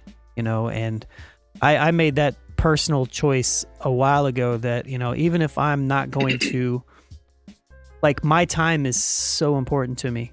Like, I spent so much time working for so many other people and doing so many things. And like, even if I'm not making any money, the fact that I can just like sit down at my desk and do whatever the hell I want to do, like, my choice, like, I can decide if I want to do this or like, that's so. It's priceless. There's no price you can put on that. It is, man. Like, there's pros and cons. Like, yeah, you don't have the security, but you do have the freedom. You know what I'm saying? And so, but if you go to the corporate world, okay, you have that security, but you for damn sure don't have the freedom to do what you want. Here's what I'll say to that. I feel like that lack of security is only temporary. And the reason why I say it's only temporary is because it's a feeling of it's a feeling of security, right? But we're so wired to have a job and to have somebody else like say that we're safe. But the thing is we aren't really even that safe in a corporate job either. We just feel like we are. And so like in the long run, what I would ask people is like, would you sacrifice a year or two of a wild ride of being insecure of where your funding is coming from, your money, how you're going to eat, all this other stuff? Would you sacrifice that for the rest of your life being in full control of being able to do that? Because once it becomes a point to where you are making those moves, then you get to dictate how much you eat, how much you spend, how much you gain. Because if you need to work harder, then you just work harder. You know what I mean? Then it's completely up to you. That is true. Yep. Yeah, no, man, that's actually it, because that was one of the things that made me finally just make the jump. It's like, at any point, this person can say, "Hey, your services are no longer needed here. We don't want you anymore. We don't think you fit," or whatever the case is. And then just like that, I could be gone. You know what I'm saying? So it's like, so you're right. There really is no security, because you're depending on someone else to put value on you. And then once they decide that you no longer have value to them, then you could be gone. And then like all those years of whatever, all that work that you did is for nothing. I mean, you're fired. You got to start all over. So yeah, you're right. There is no security in that. It's false. It's fake. It's not a real thing. And I don't know. It's hard to explain. You know, like I feel like I've been blessed in the sense that I went through a really hard patch to where I kind of forced myself to do it. You know, and because I went through that, I'm in a better position today. You know, and don't get me wrong, with all the stuff that I'm doing now, I could hit a hiccup. You know what I mean? But then at that point in time, I'm still in full control of how much I need to work, when I need to work, how much I need to market myself to get myself to work, you know, and one of my many avenues of, you know, making money, you know, like I can just work a little bit harder, you know, and it makes life so much easier. At least it has for me. I mean, it's not for everybody, you know, 'cause there are people who mentally would not be able to handle something like that. You know what I mean? And I'm like, there's no knock. Like, I'm just speaking like truth. Like, I've had conversations with people, and like, just they can't wrap their head around making that type of jump. You know what I'm saying? Like, and it's just not for everybody. Like, people just don't know what they want. And so working for somebody is it fits for them. You know what I mean? Like, so I'm speaking when I say the stuff that I say, like, this is for me. Like, this is how I think. Right. Yeah. And there's nothing wrong with having a job. You know if you want to have a job, there's nothing wrong with it. Like, you know what though? That's have a job. Like, what you're saying is twofold also though, because there's a part of it where the people, you talk about the job and, you know, taking the leap that we always talk about amongst ourselves and just throughout conversations. Some people can't wrap their mind around the concept of taking a leap, right? There's also people that the second part of that is the part of being a creative and exposing yourself to the world with your art. A lot of people aren't ready for that either. Be able to say, you know, once I shoot the video and I put it out, it's out there. I make this beat, it's released, the song, the album, it's out there for the world to judge. There are people that can't wrap their mind around that part of it also, because that's scary to certain people, to put your art out there and be vulnerable on top of leaving the job. And then, you know what I mean? That's a lot. It's a lot to deal with. Well, it's even further from that. Well, that's I mean, real quick, I'll just say, like, there's so many societal expectations behind everything too. So it's not just the fact that, like, people are afraid. I mean, I agree with you, but there's another, I guess what I'm saying is there's another component too, which is the social aspect of the people around the person that's making the jump. And Mike, I don't know if you ran into this issue, but like my entire life, especially when I jumped out and started doing things on my own, even as a music person, my family wasn't overly supportive of what I did because they knew I could do other things. And so they expected me to do all these other things. And so, but once they start seeing that I'm okay, you know what I mean? Like I'm doing all right. They seem to adjust a little bit. Now, don't get me wrong. There are definitely times I struggle with money and stuff like that, but I'm okay. You know, like I'm not, you know what I mean? Like I'm cool. Like, the family aspect and the ones close to you, I think is a big thing. I've had people hint around I should be doing something else. I've never had anyone, well, except for once, my dad. But he's the only person that like actually came out straight up and said, you know, maybe it's time and you should start doing something else. Yeah, I just kind of looked at him, just like, nah, bro, like it's nah. But for me, like I take negative like comments and energy really well. Like I use that. So for me, I'm like, I wish people would like hate on me more because that motivates me. I actually don't do well when people compliment me. I hate it when people tell me, oh, I like that. That's dope. Because it like for me, like I don't gain anything from that. Obviously I made it, so I thought it was good. So I don't need to hear if it was dope. But like when people like hate and like tell me negative things and tell me that I shouldn't be doing it, like that's what motivates me. Like when you tell me no, like I want to do it even more. But I feel like not a lot of people like tell me that enough. So I like make up grudges in my head. That's Jordan. Like, Jordan. That's Jordan. Yeah, that's Jordan.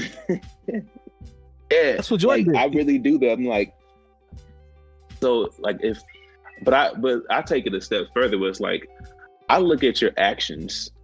And I can tell, like, based on the way you treat my stuff or what, like, if you actively support me or not, then I'll look at that as, like, you don't believe in me or what I do. So, so the fact that you didn't, like, and I know this is, like, super petty. Like, oh, so you didn't like my stuff or you didn't post or you didn't share my stuff? Boom. I'm gonna put more stuff out just to prove you wrong. So now it's like, now you're gonna see even more of my stuff that you don't want to see. And so I like start like doing these things in my head with like, there are people like that I don't like for no reason, just because I feel like they think they're better than me. So I'm like, all right, cool. Now we got a problem. And they have no idea. Like they have no idea. They don't even know me probably. I'm like, all right, cool. That's funny. But I feel like that's for the motivation. Just like, I feel like that's a unique trait though for a creative though. It is. It can like if you don't control it, it can get out of hand. But you have to come back to reality at some point. You know what I'm saying? Like you have to come back to reality and not live a negative lifestyle, not live in that negative energy. For me, I can do that because I take negative energy and turn it into positive stuff. Like I take all that and make it a positive thing. And I always create something like dope after I like feel that way. I'm like, cool. So I don't like hold it as this like hatred for anyone or society or what like people say you should be doing or anything like that. Like that's just strictly in my head and I can turn it off if I need to. But also it's like I stopped competing with other people, and I stopped listening to people who haven't done it. I know you mean well when you tell me that I shouldn't be doing this. I know you mean well, but I can't take advice from you because you've never done anything close to what I'm doing right now. So you can't possibly know what I feel. You can't possibly give me advice on anything. And I don't, like I said, I don't hold it against you when you offer me like, maybe you should do this or stop doing that or whatever. Because I've had people suggest, like, well, what about maybe do part-time and blah, blah, blah, blah. Nah, like, thank you for the advice, but no, I'm cool. Like, I'm only like, I'll only take advice from people who I know or in similar positions. And I stop competing with people. Like, I have enough confidence in myself to not worry about what someone else is doing or a different lifestyle. If I want that, then I'm going to get it and nothing gonna stop me. Right. Period. That's it. Yeah, I wish I was 100% that way. I'm not. But I wish I was more that way. Like certain comments do still affect me more than they probably should. Shouts to the cat. But I've been like it's gotten better throughout the years. You know what I mean? And but I pay attention a lot to a lot of things. You always hear of like creatives that read every comment and stuff like that. And I'm one of those type of people that I do the same thing. Like I take the fuel from stuff like that and I try to make stuff better, but it does still affect me. Like I think the difference is that stuff does affect me. And probably more than it should sometimes, but it still fuels in the same way, but it still personally affects me sometimes. And you know what's dope about this like as much as we've all talked amongst one another, separately, privately, and together, this is the first time like I've heard, each of us talk about this aspect of it, because the third, like there's another layer that the way I do it is slightly different from what both of y'all just described. I still see it, not especially when Mike hit on the non-support, the non-sharing. Like that used to bother me, but I flipped it and turned that energy into paying attention to the people that really do support more. Yeah. So sure. that's how I deal. That's how I, instead of worrying about who's not sharing it, because that used to really frustrate me. I'm like, it's not that hard for you to share something. It costs you nothing to repost, to share, to say this, check this out. It costs you nothing. But it comes to a point where you're beating your head up against the wall, like, okay, it's not going to change. People sometimes take us for granted for the things that we do. Oh, it's just Sean. Oh, it's just Red August. I see them all the time. It's not really special about what they're doing. We know them. That's the homies. You know what I'm saying? And they kind of take it for granted. So that used to frustrate me a lot, but I had to channel that energy into the random guy that shoots to the email and says, hey, I love what you've been doing for the last couple of years. Those are the people that should get all of that energy that's flipped from the negative. So that's the way, that's what I really focus on, is paying attention to who's paying attention. Well, that's all that really matters. Yeah, that's all that matters. That's all that matters. And it goes back to like counting numbers and counting growth. Like even if we're looking right now, it says we have 2 viewers in here. Shouts to y'all, whoever y'all are. One of them's Mike. You. So you know what I mean. So actually, one might be, am I still in there? Maybe it's both of you guys. I don't know. It might be me. I'm still in there. Yep. I think I'm still in there. Yeah, so it's both of you guys. Maybe we're talking to ourselves right now. Well, we're gonna chop this up either way. So like, the thing somebody is, goes like, to it.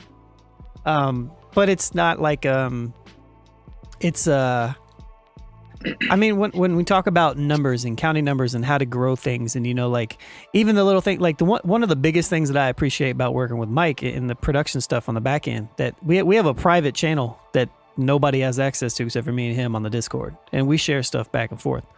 And so like y'all know I gotta hate at least once. Yeah.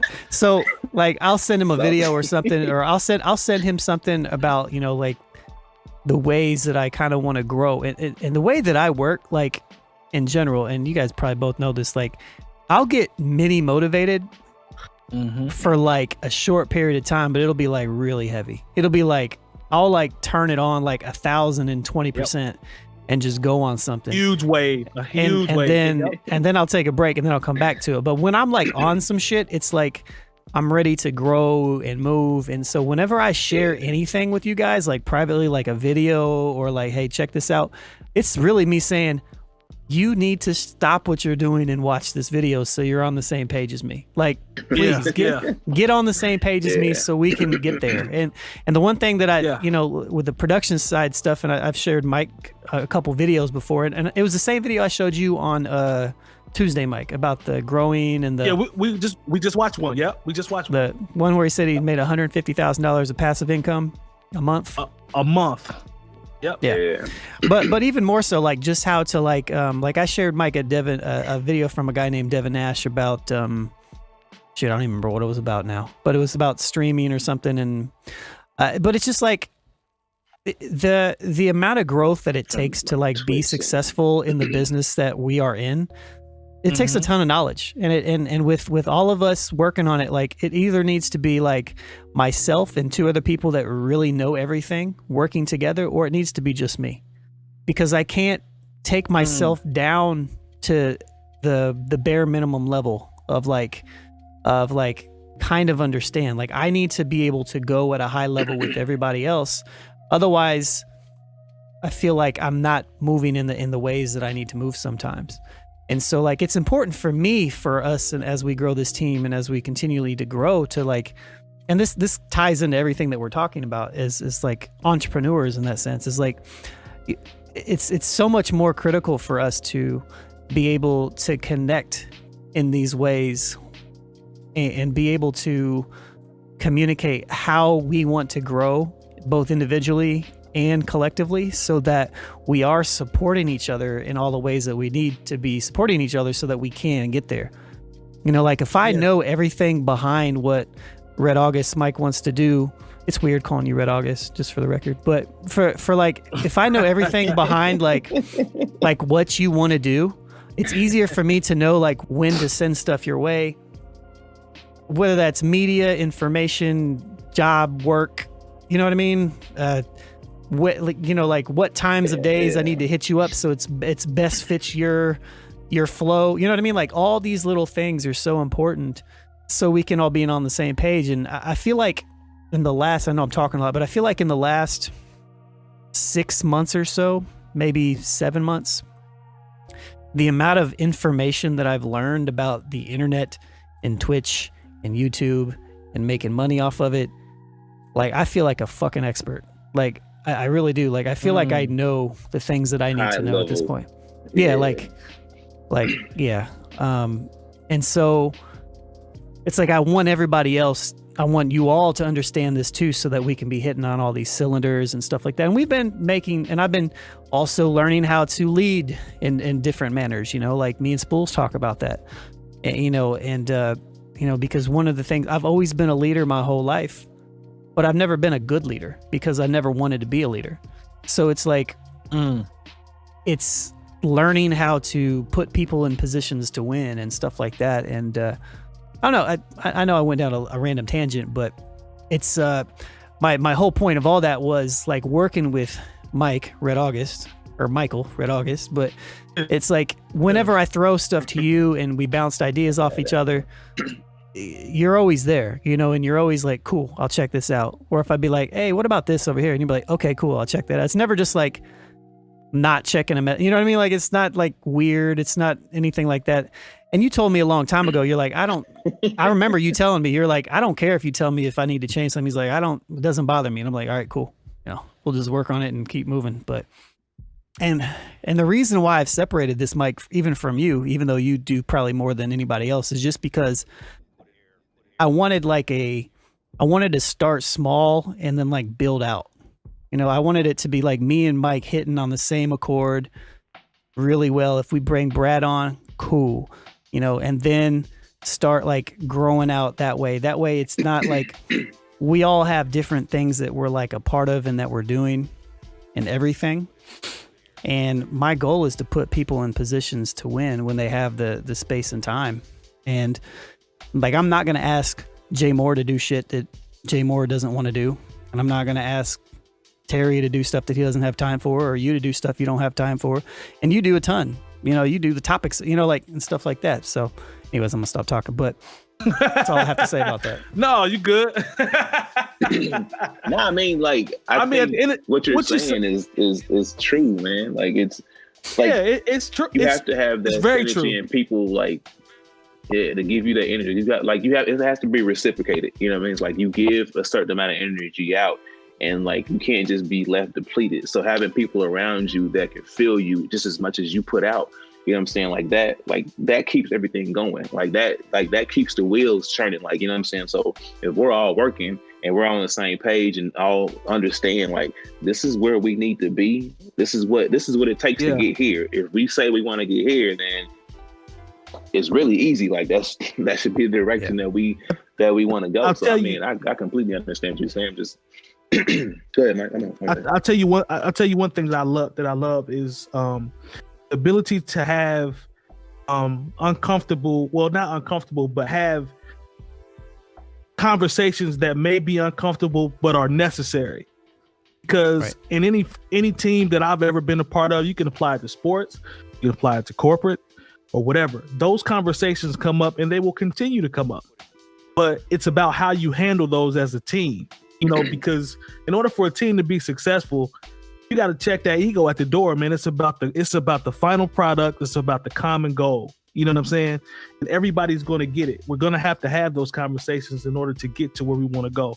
And I just love that's, for the most part, that's not an issue. Like, let's talk about it. Let's get it resolved. And then let's get back to the positive energy, getting back to to the direction we're going in.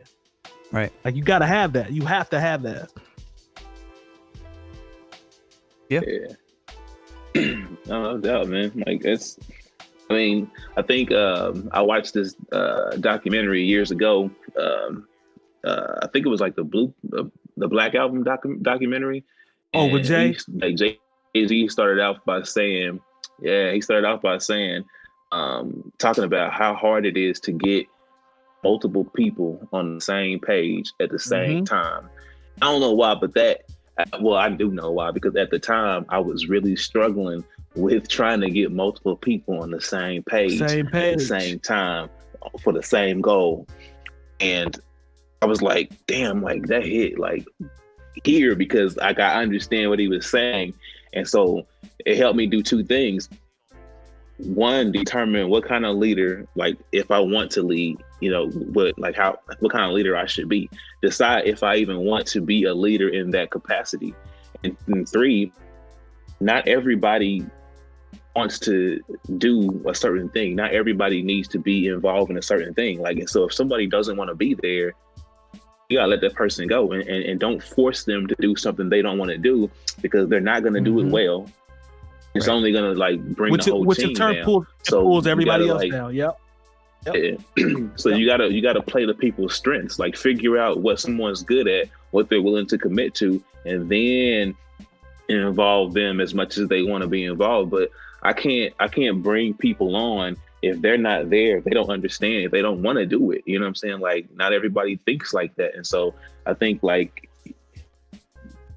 being a leader in that capacity, if you want to be like a manager or whatever of people, you have to know what motivates people, even if that person is motivated at all to do certain things. And yeah, man, that's not easy to do. That's not easy to do at all. It's not. It's even in the presentation, man. Like how you present things to certain people. Everybody doesn't respond the same way. Like someone might get offended by the way you say something. Another person might laugh and be like, yeah, you know what? Yeah, I messed up. Cool, I got you. Like it's finding those types of things out. Like the intricacies of that, because you can turn somebody completely off and don't even realize it. Because it's how you normally are. Yeah, it's leading and teaching. It's a constant evolving thing. And and I've ran teams, online teams and stuff in the past. I've dealt with multiple personalities, but the hardest thing for me is personally is working with or figuring out how to delegate with people that want to be involved but don't have the capacity to be involved enough. That's the hardest part. It's like, how do I get somebody involved who wants to do all these things, but they just can't be dedicated enough as I need them to be, to the point to where, maybe it makes more sense for me to just do it. You know what I mean? Or to delegate otherwhere. And at that point, it has to be on that person to create time. Yeah. Even within the new old heads and all of us that do a variety of different things just because we do them, it's certain tasks are certain people's tasks. Mike, you have tasks that you do. You know what I mean? Both Mikes, I guess. Like we all three of us here, we have more so than anybody else. We have more specific tasks that we do for the show to get it to jump off every week. Like as far as recording, getting topics ready, the final uploads, me and Mike sending stuff back to each other, the conversations we had about the thumbnails, and getting that stuff worked out. We have which all are these very things. Dope, by the way. I must say, I love those. Those are dope. They've already turned into conversation pieces, which is part of the point. So yeah, those are dope. So it's like figuring out all those things and, who can really chime in and, like you said, treat it like a job in a sense. So but that's the hardest part for me is like finding people. Like I know some people want to do more in different ways, but it's like, how can we utilize, and even like an intern, like if you bring an intern on, like even when 𝐀𝐃 was doing stuff with us, it's like, like what's a good amount of work to give 𝐀𝐃? You know what I mean? Mm-hmm. Like, or any intern, like what's a decent amount to, and that's just stuff that has to be learned, from a team. I don't know how we got on this topic from everything we were talking about. I have no idea, but it's good conversation. we didn't talk about like where you're going. You know what I mean? Like where you're at like now and the stuff that you are going to want to do. And you said there's something else that you may potentially want to bring up at the end, and I don't remember what that was, but Mike, if you want to jump off, it's all good. I'll just wrap it up. What was I saying? Don't do that. I had fun, fellas. I will holler. Peace. All right, man. Peace. All right, man. See you. I've always had like, I want to travel and just tell stories. I want to create stories. Like I want to do film. I want to create films. Like I want to win awards for movies and stuff like that. But I love doing commercial work. I will always love doing music videos, but I do feel like there will be a point where like that part of my life and part of my career is gonna fade away. You know what I'm saying? Like, even though I love music, I think that as I grow and start to like do more things, like work with brands and tell stories for brands, like that's the low hanging fruit with the companies that I was talking about earlier. Yeah. Like that is low hanging fruit. But for me, I don't mind because I have a passion for music. I love music. I like what music does. Like without music, I don't even know if I would even be alive right now on a couple occasions. So it's like music means a lot to me. So that's always something I like to do. I just don't know that I'll always be shooting music videos. But I'm not at that point yet. It's still something that I really do love to do. So I'll continue to do that. But I could see within the next like 3 to 5 years, like me starting to like really like cut that off, or at least do them sparingly. You know what I'm saying? Like, and start to get into working with brands and like creating like films and stuff like that. Like that's where I want to do. Like that's where I want to be. That's what I want to do. And I like diversity. I can't do the same thing over and over and over again. So, you know, being able to work with different brands and like just tell stories for like just a lot of different people is appealing to me. Like I like that diversity. Right.